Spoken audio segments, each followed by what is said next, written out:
Namaste, my name is Amish Tripathi and I'm the director of the Nehru Centre, London.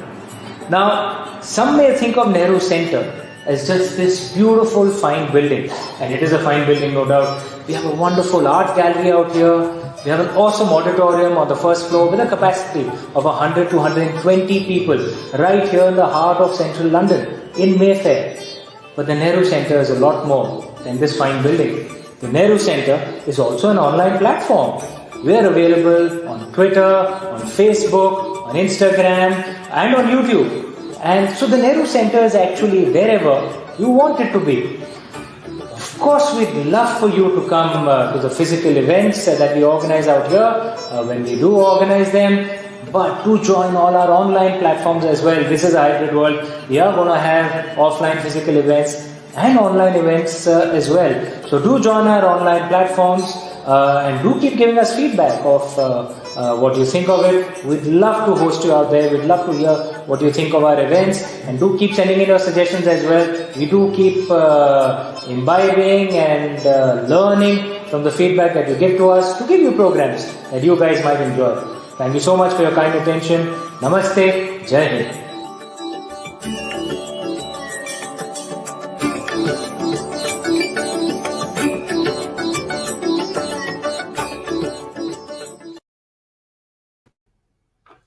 Namaste, my name is Amish Tripathi. I'm the director of the Nehru Centre, as you just saw in the video played just prior. Before I begin this event, I should like to inform all of you, our patrons who are in London, that our physical events have begun actually. So please do keep track of our newsletter. If you aren't registered for our newsletter, go to our website nehrucentre.org.uk and register for it. It's at the bottom of the homepage. You do know, as per GDPR guidelines, you will have to register for it personally, but then you'll start receiving our newsletters, and then you can come for physical events as well. And having taken care of those formalities, let me jump straight away into the event that we are taking up today. It is a wonderful new book by Sudha Menon, Recipes for Life. If we can bring our guest Sudha up on stage, please. Hi, Amish. Hi, Sudha. How are you? Absolute pleasure having you up on stage, joining in from India, from Mumbai. It's such a pleasure to have you in conversation with me. And Amish, I just wanted to tell you, this is really, really special for me because my debut book, Leading Ladies, Women Who Inspire India, it was launched at the Nehru Centre.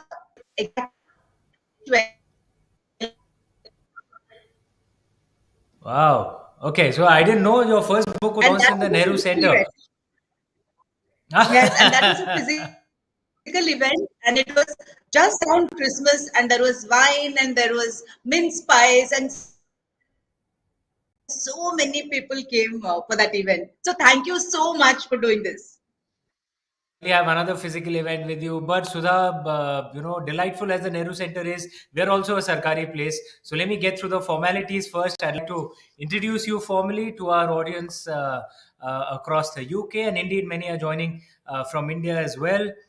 Sudha Menon is the excuse me. Sudha Menon is the editor of 6 popular non-fiction books published by Penguin and Pan Macmillan, a veteran journalist and founder of writing workshops, Get Writing and Writing with Women.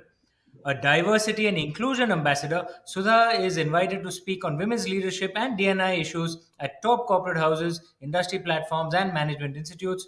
Sudha is also an actor and model. She is multi-talented, and there's no multi-talented beyond I think many of us can imagine, certainly beyond me. I'm certainly not an actor and a model.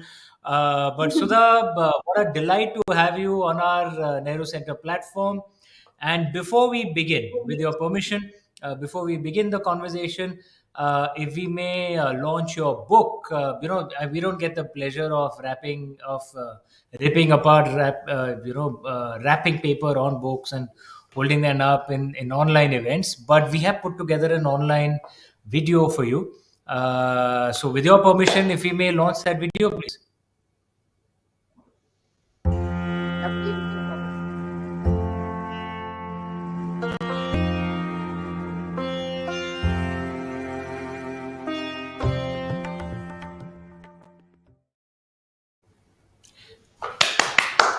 I'm so touched. Thank you so much, Amish.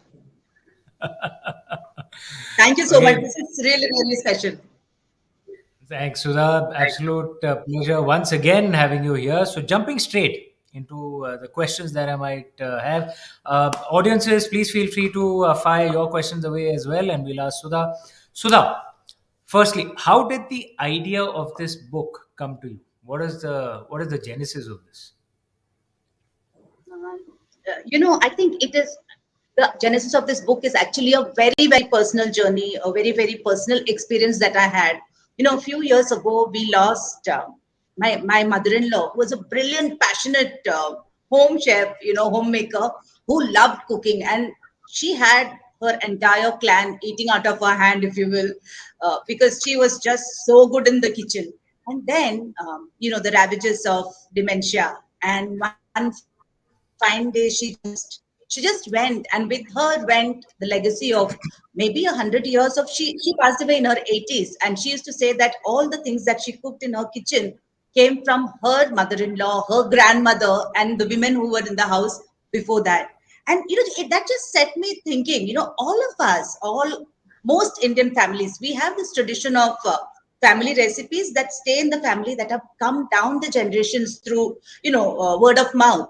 And mostly the women, but sometimes even the men who love cooking, they have the recipes inside them. There is no tradition of writing these things down. And I thought to myself, when my mother-in-law went away, I said that this is happening everywhere, and if we don't, food is so much a part of our cultural identity, and if we don't document it, we stand the risk of losing so many generations of centuries of what we have been cooking and eating, and with it so many other experiences that happen through mothers and daughters and fathers, and when you sit around having partaking of food that has been cooked with so much love. There's something else that I wanted to show you, and I'm not sure the camera will pick it, but this this is Ice Khichdi Masala 2016. She had given this to me. My mother-in-law had given this to me in 2016, months before she passed away, and it remained forgotten in my kitchen drawer, some kitchen cabinet. And during the lockdown, I actually one day was we all were cooking frantically in the kitchen during the lockdown because there was nobody else cooking for us, isn't it? And I just opened one of those cabinets, and I opened it, and there it was, Ice Khichdi Masala. I opened it, and I sort of put the jar to my nose, and the fragrance and the aroma was still intact so many years, 3, 4 years after she had given it to me. And I said, that is a sign. I said, that is a sign that I should celebrate her and all the other people in our lives who have cooked for us with so much love. And that really is the genesis for this book. Sudha, I'm not much of a foodie, and you know that.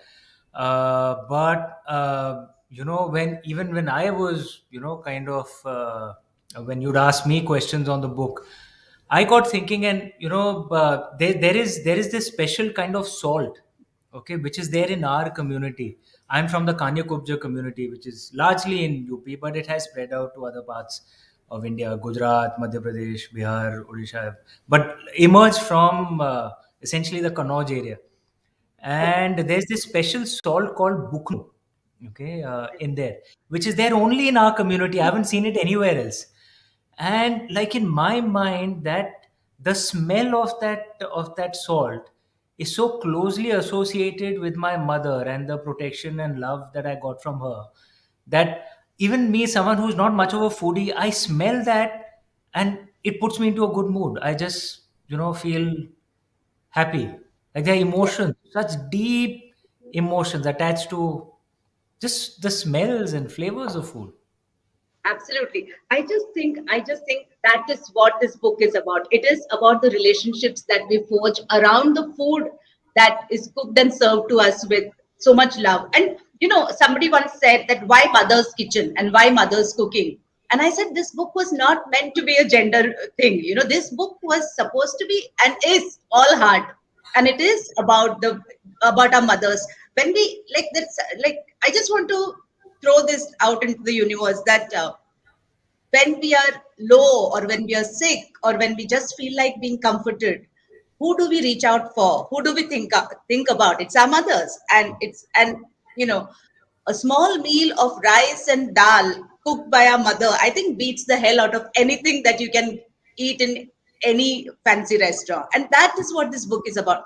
And once I decided to write this book, I just said that I don't want to keep this just as a book with my personal stories. I want this to be a book that is about food, mothers, and the relationships of so many people who I admire. And that's why this book.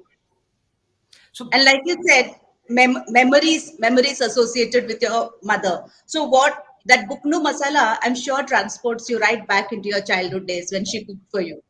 I, Sudha, you said it so rightly. One just, I don't care if it sounds old world or whatever, one just feels safe, right? Yes, Uh, absolutely. there's nothing like like your mother's hand on your head. It just, one Absolutely. feels safe. So tell me, Yes. because the book has, really personal memories written by some who could be called celebrities. You had some others as well. I'm in that group. No, So, no. so how difficult was it to get celebrities to speak of something that is actually so deeply personal? And some of them are relatively private people who don't really speak of personal stuff. Yes. It.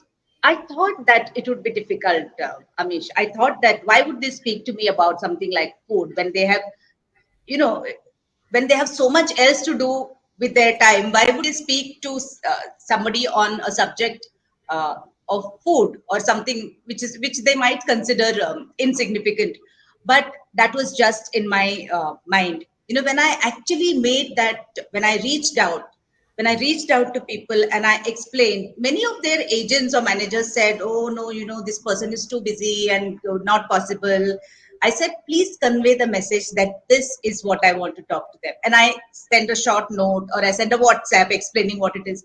And the moment it turned out that it is something about mothers and memories and relationships and shared journeys, all of them, to the last one of them, everybody agreed. And I thought, Amish, that it would be difficult to talk to you because you are one of the country's biggest authors, and I know that you have so much on your plate, and I thought you wouldn't talk. And I was so charmed when you said instantly yes. And that's how this has worked for me. That I think it is the magic of mothers. Everybody wants to celebrate their mother. When it comes to their mother, everybody is all heart and everybody wants to say yes.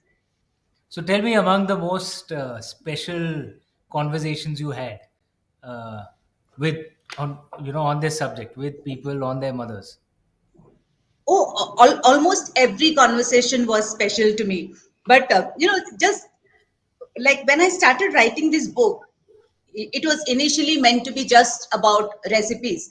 And then I discovered as I started these conversations that it was not just about recipes. It became almost like a food memoir. Memories of growing up with your mother and what you learned from your mother. So there is this conversation that I had with Atul Dodia, who's India's preeminent artist, and he spoke to me. He's a very very reclusive man. I'm sure you know Atul Dodia is like so little in the media eye, or he's so much off the radar. He just is into his art. But when I told him that this is why I need to speak to you, then he said okay, and then we had this conversation. And it was just so charming to hear about his life in Bombay. He said, "I lived in a small little chawl in Hatkopar, and his mother, he said, was a very simple girl from a Rajput family from Kathiawad in Gujarat, and how she actually came to Mumbai and stayed in this stall where 80% of the people were Maharashtrians, and how she totally integrated with them, and how she adopted their lifestyle, their practices, and integrated her own Kathiawadi stuff into that life." And Atul actually told me that most of what I am today is actually what she made me over our shared lunches. He was actually the first, he was their fifth born child. They had six children, and he was their fifth born, the first boy in the family. He would come home early on Saturday from school, and how his mother would be waiting for him with his favorite, dal bhat shak rotli, and how they would sit together cross-legged on the floor, and how she would talk to him about film and music and art, and how, because she knew that her child was actually interested in that, and how over that shared lunch they would discuss all of that stuff. And on his birthday, he says, first she would give him his favorite stuff to eat, dessert and all of that, and then she would give him a 100 rupee note and say, now go and buy all the art books that you want. And he says, that is how I became what I am today. Because my mother, oh, in her tiny little kitchen, over the food that she cooked for us, she made me what I am, encouraged me to do what I was passionate about.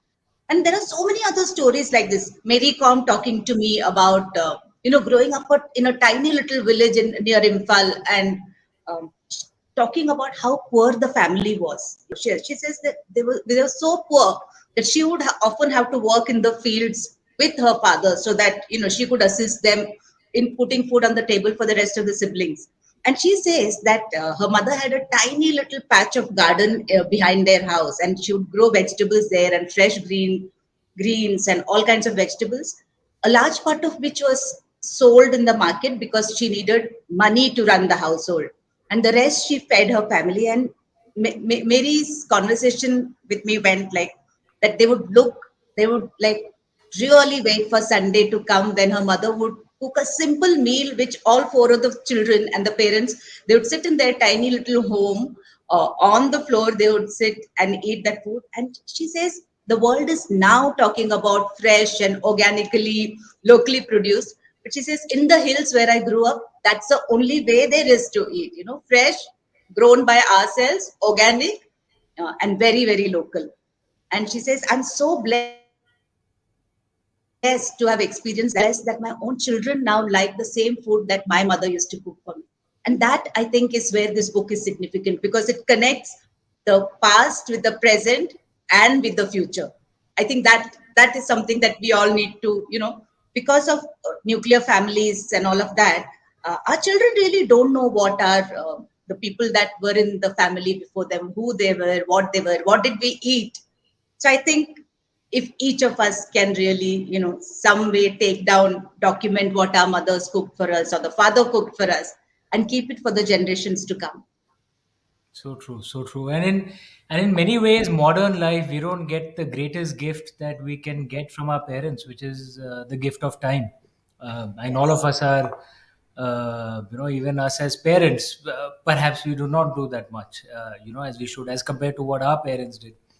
And absolutely. I remember you talking to me, Amish, about your own mother, and how she once said that she had read Chanakya Niti, and how also she told you that she followed this thing that you have to surround and envelop your children with love and affection till they are 5. And yeah, from 5 to 16, be that strict parent so that the child is disciplined and committed to hard work and all of that. And from 17, become the children's friends for life. correct. And also how she, some, I wanted to just Sorry. I don't know whether you remember this anecdote that you told me about how your family was not really so very well off, and Yeah. how things she had to really conserve what resources she had. And you said that, but she was so generous that each of the children got a glass of milk every day, and butter and ghee and fresh vegetables. She insisted that only homemade food was eaten at home. She was one. I mean, she is wonderful, beyond measure. And I think it's, a lot of our learnings we would learn, at the dining table.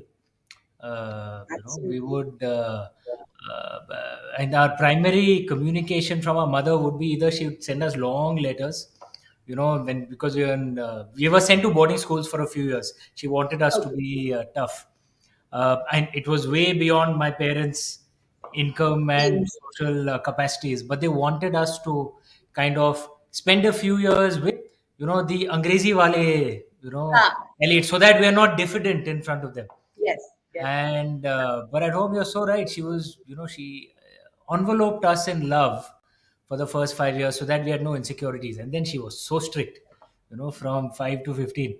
I think I told you about that time when we were on. I'd done some natak about not eating karela. Please, please recount that so that our audience can listen. Right? It's just such a lovely story.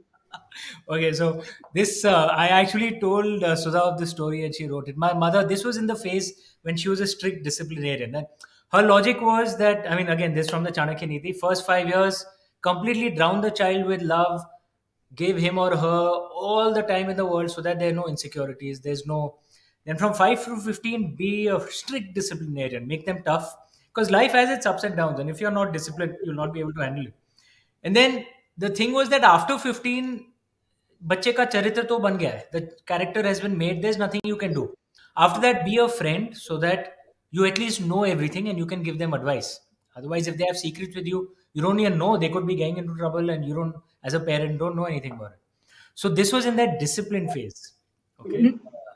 for us. So I remember my sister and I, we'd done natak, we'd thrown a tantrum that we will not eat karela. For those of you who don't know Hindi, karela is bitter gourd.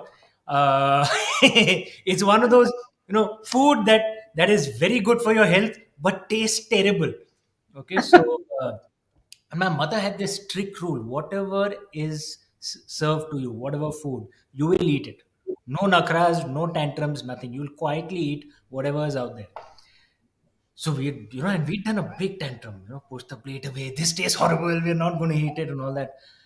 And so my mother, for 1 week, for lunch and dinner, okay, for Didi and me, specifically just for Didi and me, Karela would be made, bitter gourd, for every meal. And she said, you have a choice. I'm giving you the freedom of choice. You can go hungry or you can eat food with Karela. I'm not forcing anything on you.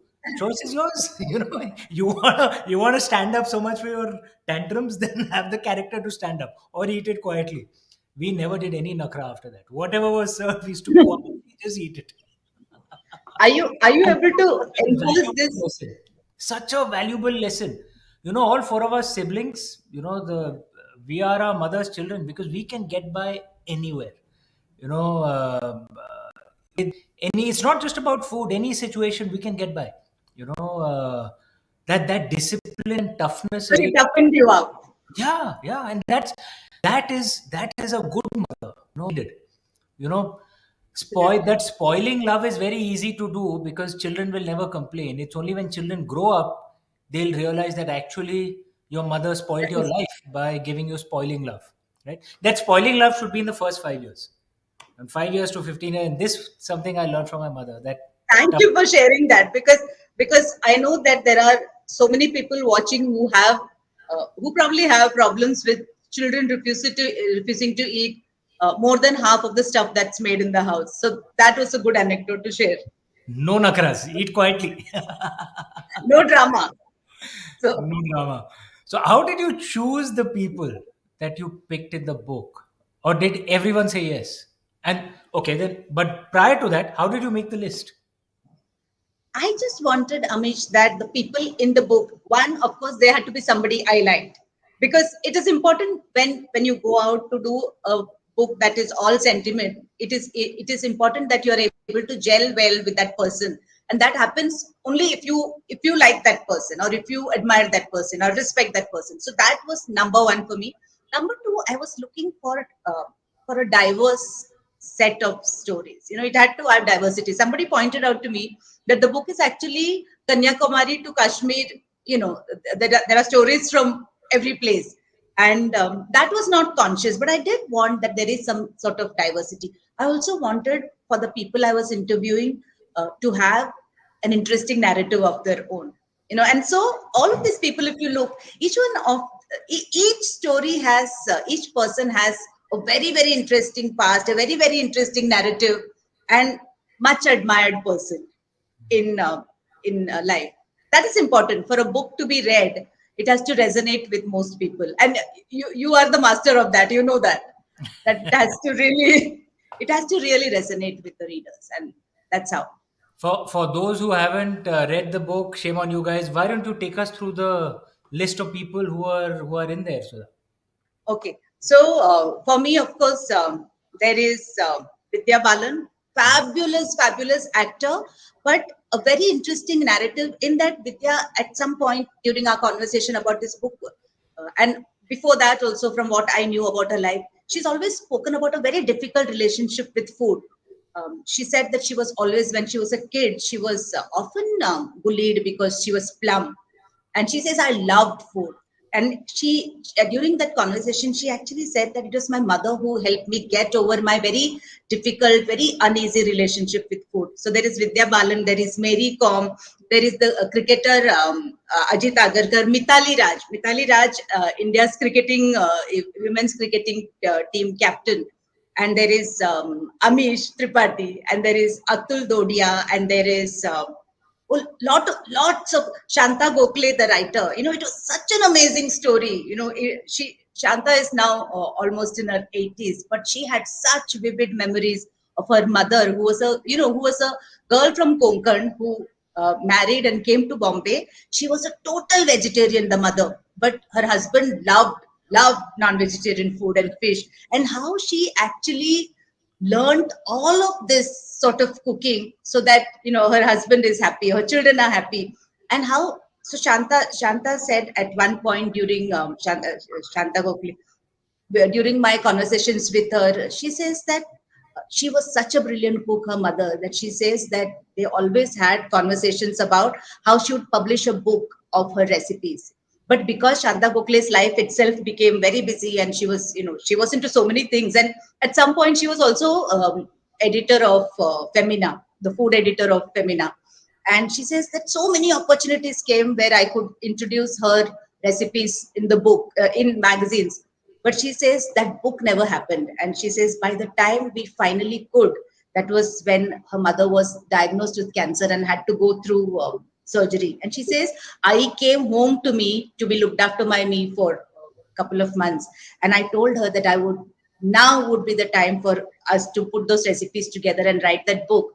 And she says, she said to me that a time comes in some people's life when they just give up on life. And her mother actually had given up on life at that point. And she says, one of the biggest regrets of my life is that I's book never got published. And that was like really something, that, and, and I want to use that actually to say that I think if each of us took some time out from our very busy lives and just took down, documented the food that we eat in our homes, not the fancy food. The book is about the simple stuff that we eat at home every day, not designer food, not gourmet food, but everyday traditional things that we eat. It is so important to do that. And you don't have to do it, you can tell your children to do it, you can tell whoever is in the family who has a little bit of time, but document it, because that is so much part of who we are, the food we eat. And it is what keeps families together, it's what brings people together, and it's important to do that. You said how difficult was it, and who were the people that you really wanted and couldn't get? And for me, number one was Sachin Tendulkar. He Oh, was like so much on my list, Amish, because I know that he's a foodie. He's a sort of, he loves food. But more than that, I wanted him in the book because I believe his mother is a fabulous cook, and that he just loves the fish curries that the mother makes. And so I tried and tried and tried, did not happen. It just, there are just too many filters between me and him. I just couldn't make that connect. So that was one person that I really missed in the book. okay. But someday, sometime. Yeah, certainly, certainly. Because it doesn't matter whether we are foodies or not, we are all mama's boys. Yes. Yes. That's absolutely, So, absolutely. but tell me one thing, because the kind of books that you've written till now are usually, inspirational books, Devi Divar or She Devil. From there to a book on food and recipes, how difficult was the shift and how did you make it? It was a huge, like. leap of faith actually, because when I, because of the kind of books I write, um, inspirational books, motivational, on women and their journeys and success and women's leadership, all of that, people kind of slot you into, put you in a box and say, okay, she writes these kind of books. And it's tough to, while I enjoy that I'm known as somebody who writes that kind of book, I don't enjoy the fact that people presume, and you yourself start telling giving yourself that message that, oh, maybe I can't do this. And so when I decided that I would write this book, almost everyone I knew said, but how can you write a food book? How can you write about food? And there is a problem, Amish. That itself is a problem, that food is not considered a legit subject to write about. Food is seen as not worth your time. Food is seen as, you look down on Nonsense. people who write food books. And just imagine, so, and you look down on the woman who cooks for you or the person who cooks for you. And that is the problem. I see that as the number one problem for women in anywhere in the world, that what they do is not considered of any value. And I had friends who said, don't dilute your image, don't dilute your talent, don't write this book, it is suicide, publishing suicide. I said, no, I'm going to write this for all those reasons that you said. I said, my mother is who made me, and so are all the men and women who are something anywhere in the world. They've all been made, nourished and nurtured by the woman who cooked for them when they were growing up. And I said, I'm going to write this book, and it is going to be a book that rocks. And I wrote it, and I have a very interesting story to share here. So when I started writing this book, I wanted to contact a very, very high profile businessman. And while I know most of the corporate, business honchos, because I was a business journalist in my other life, this person I had lost touch with. And so called a very, very high profile female leader, somebody I know very well, and said, I want to talk to this person. Will you connect me? And this lady, who I admire a lot because she's one of the trend setting women in India, been there for a long time, does a lot of good. She said, what is the subject? And I said, it's a book of food and memories. And I'm so sorry, but I'll not be able to connect you because, this topic, I can't go to him with this topic. And that got me thinking about the messages that we are giving out to the universe. So food, and the person who puts food on the table for us, that is not a legitimate occupation. And that made me really, I did get to that person, and that person is in this book. And when I told him about the topic, he said, wow, this is so fabulous, because really it was my mother who made me. And that person's story is here. So it just goes to say that there are lots of stereotypes and presumptions and assumptions about um, topics which are not seen as very, worthy of our attention. Yeah. No, there's this. Couldn't agree with you more on the importance of mothers. There's this wonderful line from the Ramayana. Lord Ram says it. Janani Janbhumischa Swargadapi Gariyasi. That mother and motherland are greater than heaven. Yeah, and Lord Ram said it. Oh, It can't get bigger than that then. it doesn't get bigger than that. So tell me, a story of, from the book that you'd want to share with, with the audience out here, which is because essentially mothers guide and mold the characters, right? And food is just one of the tools that they have. Tell me some incidents that you got from many of these achievers, I I mothers want to molding the for the long term good of the characters of their boys or girls. So I would like to share the story of former cricketer, Irfan Pathan, Hmm. and somebody I just knew as a cricketing legend at one point, and now as a commentator and all of that. But when I reached out to Irfan for this book, I made the mistake of the first very very I think in retrospect very insensitive presumption. So I called him, and by the time I called him, we were already in our under lockdown. And so this interview with him was on the phone. And I called him and I said, Irfan, this is this book I'm writing. And he said, huh, very happy to talk.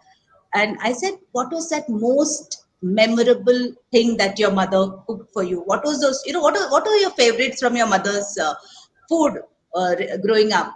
And, I could actually feel the pause across the telephone line. And then he said to me, Sudhaji, when I was growing up, the most memorable thing about food was if we could afford 3 square meals a day.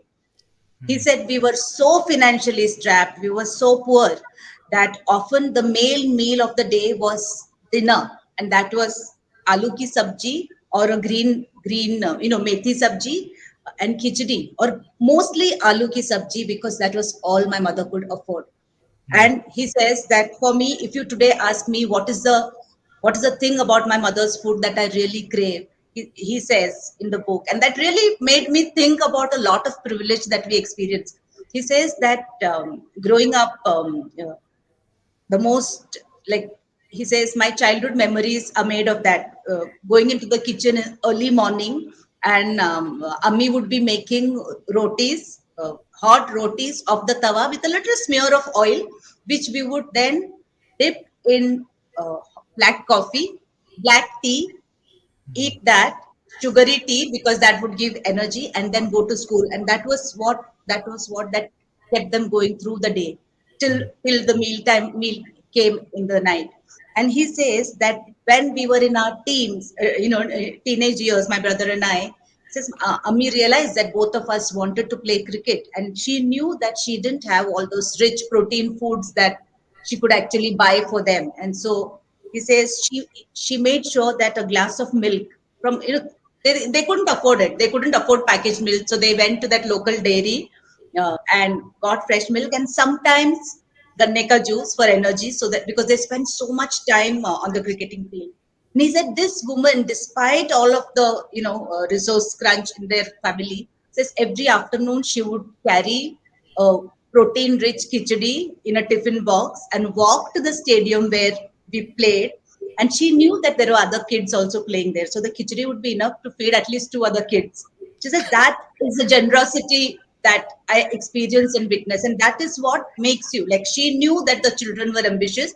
She was ambitious for her children. So you just sacrifice a lot of other things so that your children get ahead in life. I think that really, I don't know, somewhere it touched me very deeply. No, so true and so wonderful. I mean, I remember my mother. She never actually hid her sacrifices. That my father and mother made for all four of us children. Because she said you should know what all sacrifices, how much your father is doing to give you, the four of you, an education that is. They didn't have any savings, only the education of the four of us. And it was almost like subtly, it almost drilled into us, they're making so many sacrifices, we have to be worthy of it. Whatever we do, we should be the best, because we should earn that sacrifice. Yeah, it's So so those beautiful. are the kind of lessons that you learn. Food is just the medium, but you learn life lessons from your mother. And True. oftentimes it is when you're just hanging around in the kitchen with her. Just it. Most kids do that, isn't it? I don't know about whether they do that now, but Yeah, when I was growing up, and certainly my hang generation, around at the door. Yeah. you come running from school, dump your school bag, and you're in the kitchen talking to your mother. Yeah, And so many things got learned just by being with the mother when she's in the kitchen doing stuff. yeah. Right. So true, so true, so true. um Tell me another thing, because there's this friend of mine called Rujuta Divekar, who, as you know, is Yoga yeah, and correct, correct. And fitness. of course, and speaks on diet, speaks on food. And one of the things she tries to repeatedly speak is that you should eat the food that your mother or grandmother made, that kind of food, because that's natural for your body. This Yes. thing of, she said once or twice in a month you're going out eating different cuisine, that's okay. But if you're eating, if you're Repeated. Indian and you're eating olive oil and pasta every day, or pizzas, I mean, that's not natural for you. It's not good for your health. And the value of natural stuff that your genes are used to. Yeah. Uh, how much store do you base on that? And is that I something that you learn I from inputs I from? believe. I believe that a lot. And in my own home, though I'm not a great one in the kitchen, so most of my friends actually laughed me out of the house when I said I was writing a food book. But then I said, I never claimed that I am cooking this. It is somebody else's recipe. Uh, But like my daughter says, Mom, I must be. My daughter is a pastry chef, a very well known pastry chef. And my yeah. mother has a joke about that. She says that your daughter is a chef because if she depended on you for food, then it would have been really tough for her. So she chose survival. So, so she was a kid who ate, I think, cheese sandwiches 365 days in the year for dabba, for tiffin in school. So, but but I was raised in a home by my mother. She comes from Kerala and grew up there.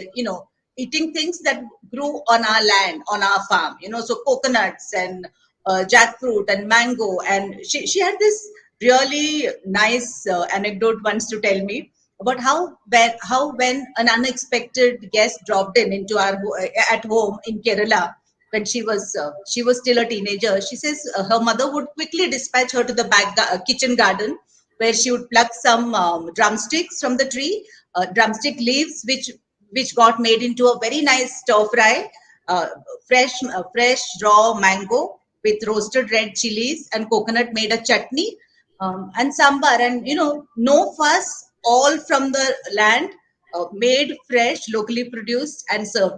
That's what my mother did here also. When growing up in Bombay, it was all homemade and it was all home cooked and fresh. It is now that we are eating avocado and we are eating blueberries, and in India eating blueberries seems a bit strange. And I do believe like pasta, and I do believe that pasta and olive oil and all of that is applicable to the people who live on in that kind of weather and temperature. If we sitting in tropical India are going to eat that kind of food, that's going to show up on your hip and in your health reports. So I really believe that we should eat local, seasonal and fresh. Wonderful, Sudha. What a lovely conversation. What a lovely book. And I don't think I thanked you for this because actually, I'm not sure you're aware that after I'd spoken to Ma and then, and had sent you that stuff and the recipes, my Ma was so happy that because my Ma is, 80 plus. My I have father, an invitation from her to eat at your place. I know. In so, You're most welcome when we come there yes, by next because she told me, अरे ये बहुत yes. अच्छी लड़की है इसको बोलो कि घर आके खाए. So, I have a but yeah, standing invitation to go. yeah, go. Even when I'm not there, go. She's the sweetest woman you'll find. So she, Yes. she had stopped cooking over the last few years. She's 80 plus. Okay. We lost my father also last year. But after your book, and she spoke on the recipes. She was in the mood, and she actually made baked bacon for us, right? So all the Wow. children gathered, and like Your my favorite. favorite dish of all time, and she made it for us, and we ate it, and all thanks to you. And Thank you very much. I'm so glad so, to know. so I And need to thank I you for that. That was like the high point of the year for me. thank you. I'm so glad. I'm so glad. And for those of you who want to know what baked bacon is, you can find out the recipe in this book, Recipes for Life. It's my mother's dish, which she has invented and makes only for us children, and now only for the grandchildren. So the grandchildren demand it, then it gets made. Otherwise, it doesn't. But I got to eat it. All thanks to Sudha and her book. Sudha, absolute pleasure chatting with you once again. Thank you so much. What a Thank lovely you so much interaction. for this. What a lovely interaction, and what an awesome book. Those of you who are in India, the Recipes for Life, it is available at all bookstores and online stores. And I believe the Kindle version is available in the Yes. UK as well. So, please correct Yes, me if yes, I'm wrong. it Yes, is. it is. So, our followers in UK, you can check out the book on Amazon and other online stores for ebooks as well in the UK. And Sudha, absolute pleasure once again. Thank you so much for joining us. Thank you so much. Bye. Have a good day. Bye-bye. Bye. Bye.